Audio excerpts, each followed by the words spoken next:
दोस्तों, अगर आप बिहार के वासी हैं और बिहार से बाहर कहीं रहते हैं या बिहार में ही रहते हैं और आपको अपनी ज़मीन अपने नाम पे करानी है, जो कि आपके पूर्वजों ने आपके लिए ज़मीन अर्जित की है या आपने स्वयं खरीदी है, अपने हिस्से के अपने नाम से कोई ज़मीन खरीदी है या आपको कोई ज़मीन दान में प्राप्त हुआ है या रणधीर आपको के आप किसी खूब मजा राजा ले महाराजा जमींदार ने आपके नाम से कोई वो बंदोबस्त आवे कर दिया, लिखाई। आपके पूर्वज के नाम से कलिया किसी भी अच्छा प्रकार दुनू की बाप ज़मीन बेटा अगर एके आपके गन कब्जे कहिए। में है तो एगो आपके लिए धुआं ये रही वीडियो एक बहुत पर। इम्पोर्टेंट है। आप समझने की कोशिश कीजिए। बिहार में ज़मीन सर्वे 2024 लागू हो गया है। थोड़ी बहुत अड़चनें आ रही है, लेकिन ये सर्वे का काम बहुत ज़रूरी भी है। अन्य राज्यों में ऑलरेडी हो चुका है। पूरा का पूरा ज़मीन रिकॉर्ड्स डिजिटल प्लेटफॉर्म पे उपलब्ध है। बिहार सरकार के या अन्य सरकार के लैंड रिकॉर्ड्स सभी कंप्यूटराइज्ड हो गए हैं, मतलब ऑन पोर्टल है, डिजिटल फॉर्म में सारे लैंड रिकॉर्ड्स अवेलेबल है। और बिहार में भी ये होने जा रहा, उसमें आंशिक रूप से बहुत कुछ हो भी गया है। आज आप अपना ज़मीन खेत का रकबा या आपका पूरा जमाबंदी ऑनलाइन आज भी देख सकते हैं। ऑनलाइन आप जो है सो लगान भी भर सकते हैं, ज़मीन का टैक्स भी आप भर सकते हैं। ये बहुत कुछ हो चुका है। तो मजा नहीं तेरी। मुझे लगता है कम से कम 60% डिजिटल करने में कामयाब हो चुका है। लेकिन जो असली काम सरकार के पास बाकी है, जो सरकार जिसमें परेशान हो रही है, इन्होंने करना ही करना पड़ेगा। नहीं तो इतना केस मुकदमा होगा, भाई भाई में झगड़ा होगा और आने वाली पीढ़ी को इतनी तकलीफ होगी अपना ज़मीन को ट्रेस करने में कि ये और भयंकर झगड़ा और केस मुकदमा होगा। तो सरकार चाहती है कि बिहार में ज़मीन संबंधित केस मुकदमा, झगड़ा, मर्डर, दिस दैट को रोका जाए। उसके लिए एक प्रिवेंटिव कार्य ये है कि सभी ज़मीन को डिजिटल फॉर्म में ऑन दी सिंगल प्लेटफॉर्म उपलब्ध करा दिया जाए, ताकि एक मैथमेटिकली ज़मीन की खरीद हो जाए, बिक्री हो जाए, प्लस हो जाए और माइनस हो जाए, जैसे आपका बैंक का खाता होता है। तो इसको ये उद्देश्य को प्राप्त करने के लिए सरकार को बहुत सारे काम करने हैं, जिसमें से एक महत्वपूर्ण काम है लैंड सर्वे ऑफ बिहार 2024, जिसके ऊपर सरकार बहुत प्रतिबद्ध दिख रही है। लेकिन शायद इलेक्शन के कारण कुछ परेशानी हो रही किसानों को, जो कम पढ़े लिखे किसान हैं, कुछ अनपढ़ किसान हैं, कुछ अंगूठा छाप है, या जिन्होंने ज़मीन के कागज़ पत्तर ठीक से नहीं रखे, वो जोतते आ रहे हैं, बाप जोता, बेटा जोता, पोता जोत रहा है, तो उनको ऐसा अचानक से कोई कागज़ खोजना बड़ा मुश्किल हो रहा है। किसी के 4 वंश हो गए, ज़मीन का बंटवारा हो चुका, टुकड़े टुकड़े हो गए, लेकिन उसका कोई सरकार में लिखित रिकॉर्ड नहीं है। आपको जानकारी होगी कि ये बिहार में 1919 में पहला सर्वे हुआ था। 1919 के बाद 100 वर्ष बीत चुके हैं। आज 2024 है। 100 वर्ष में ज़मीन का दोबारा सर्वे नहीं हुआ, जबकि बहुत सारे राज्यों में दोबारा सर्वे होकर लैंड रिकॉर्ड अपडेट होते रहे हैं, लेकिन बिहार में ये अभी भी नहीं हुआ है। तो शायद this is the high time कि सरकार को करना ही पड़ेगा, और सरकार के एक्टिविटीज़ ऐसा लग रहा है को करेगी, किसी भी हाल में करेगी। आपके सभी ज़मीन के रिकॉर्ड ऑनलाइन डिजिटल फॉर्म में उपलब्ध करा देगी, जिसमें क्या होगा, सर्वे होगा। बाकी तो आपका नाम है ऑन रिकॉर्ड, लेकिन सर्वे का मतलब ये होने जा रहा है कि XYZ खेसरा नंबर की ज़मीन आपकी है, आपका नाम ये है, आपका पता ये है, ज़मीन की चौहद्दी ये है, ज़मीन का रकबा एकड़ और डिसमिल में लिखा जाएगा। ये आपको दोबारा बोलता हूँ, अब जो सरकारी रिकॉर्ड पे ज़मीन का रिकॉर्ड होगा सरकारी पोर्टल पे, वो कट्ठा में नहीं होगा, धूर में भी नहीं होगा, धुरकी में भी नहीं होगा, बीघा में भी नहीं होगा।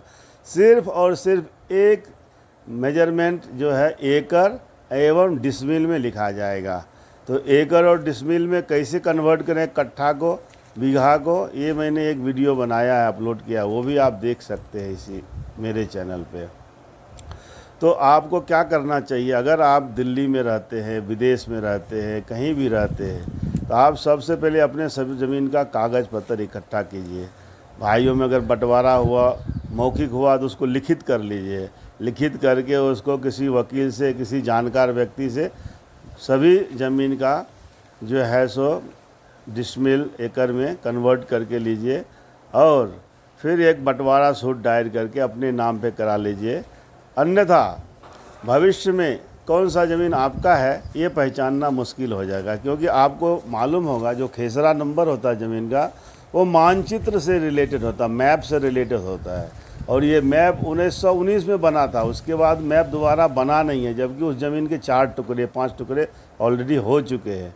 तो हमें ये समझना होगा कि 5वां टुकड़ा जो ज़मीन का है उसका नक्शा क्या है। सरकार के पास तो कोई नक्शा नहीं है। एक ज़मीन 4 टुकड़ा हो गया, एक उत्तर दिशा में एक भाई है, दक्षिण दिशा में दूसरा भाई हो गया, बीच में चौथा भाई आ गया है, उसके बगल में और एक भाई आ गया है।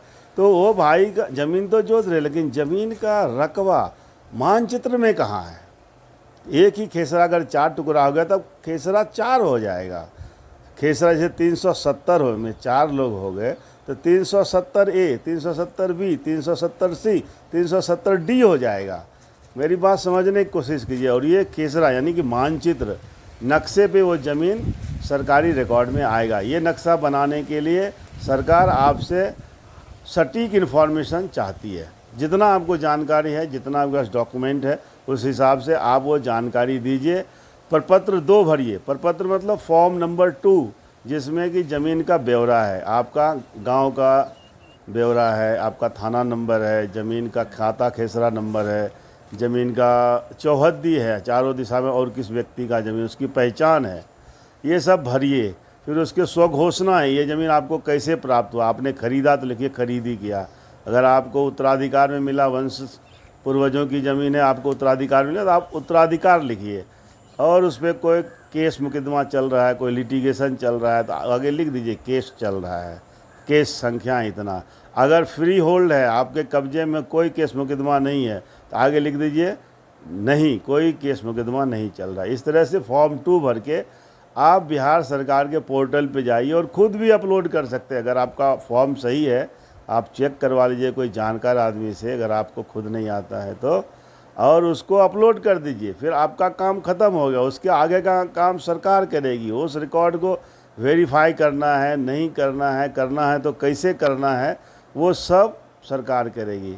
लेकिन अगर आपने अपलोड ही नहीं किया ज़मीन का रिकॉर्ड तो आपको हो सकता है जब सरकार का नोटिस पीरियड ख़त्म हो जाएगा, 3 महीने का टाइम देगा सरकार, मान लीजिए, और 3 महीना एक्सटेंड कर देगा फॉर एग्जांपल, बाय चांस कर भी सकता है। उसके बाद सरकार बोलेगा नो मोर टाइम। अभी बहुत लोगों ने अपलोड कर दिया, अब जो बच गए 15-20% लोग, उनको अभी बाय पर्सन आने दो। सभी को अंचल ऑफिस में आकर के अपना यहाँ पे एप्लीकेशन देने दो, अमीन के पास बैठने दो, अंचल अधिकारी के पास ऑफिस में जाओ, हुजूर को सलाम करो, नमस्ते करो।